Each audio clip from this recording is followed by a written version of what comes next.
अस्सलामुअलैकुम रहमतुल्लाहि वबरकातुहू। बिस्मिल्लाहिर्रहमानिर्रहीम।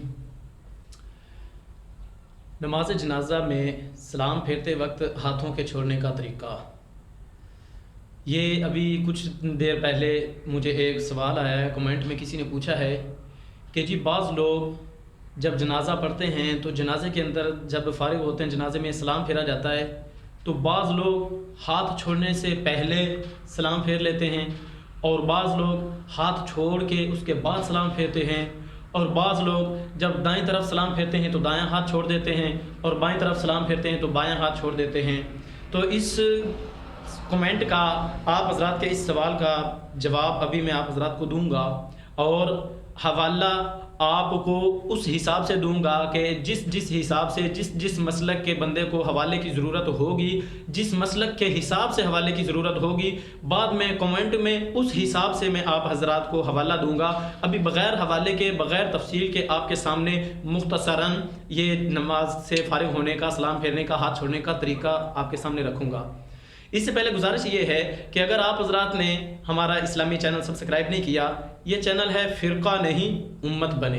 अगर आपने इस चैनल को सब्सक्राइब नहीं किया तो सब्सक्राइब करके बेल प्रेस कर दें ताकि हमारी हर वीडियो आप हज़रात तक पहुंच सके। और इसके अलावा अगर आपने कोई सवाल करना हो, कोई मसला पूछना हो, कोई वजीफ़ा पूछना हो, कोई अमल पूछना हो तो वो भी आप कमेंट में पूछ सकते हैं, या अपनी राय का इजहार हमारी तसल्ली के लिए, हमारी राहत और हमारे सुकून के लिए आप कमेंट का इजहार कर सकते हैं।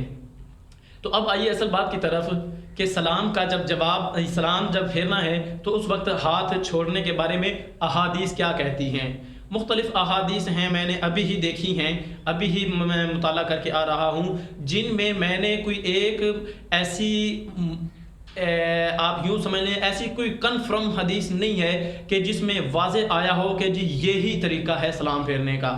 हाँ, उलमा ने फरमाया है कि 3 तरीके आम हैं, चाहे सलाम पहले फेर दिया जाए और हाथ बाद में छोड़ दिए जाएं, चाहे सलाम बाद में फेरा जाए और हाथ पहले छोड़ दिए जाएं, चाहे तीसरा तरीका, चाहे दाएं तरफ सलाम फेरते वक्त दायां हाथ छोड़ दिया जाए और बाएं तरफ सलाम फेरते वक्त बायां हाथ छोड़ दिया जाए। तो ये 3 तरीके हैं। उलमाए कराम ने, मुहद्दिसीन कराम ने, मुफस्सिरीन कराम में, अइम्मा हज़रात ने इन तीनों तरीक़ों में से किसी भी तरीके की मुमानियत नहीं की है। उन्होंने इन तीनों तरीक़ों को जायज़ और हमारे लिए बेहतर ही करार दिया है।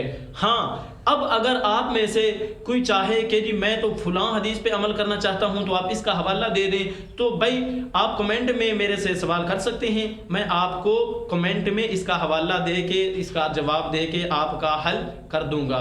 उम्मीद करता हूं कि आप हज़रात को ये वीडियो पसंद आई होगी। इसे लाइक और शेयर ज़रूर कीजिएगा। आपके लाइक करने से आपका कुछ भी नहीं जाएगा, हमारी हौसला अफजाई हो जाएगी। दुआ है कि अल्लाह पाक हम सबको दोनों जहानों की कामयाबियाँ और दोनों जहानों की खुशियाँ नसीब फरमाए। आमीन। अस्सलामु अलैकुम वरहमतुल्लाह।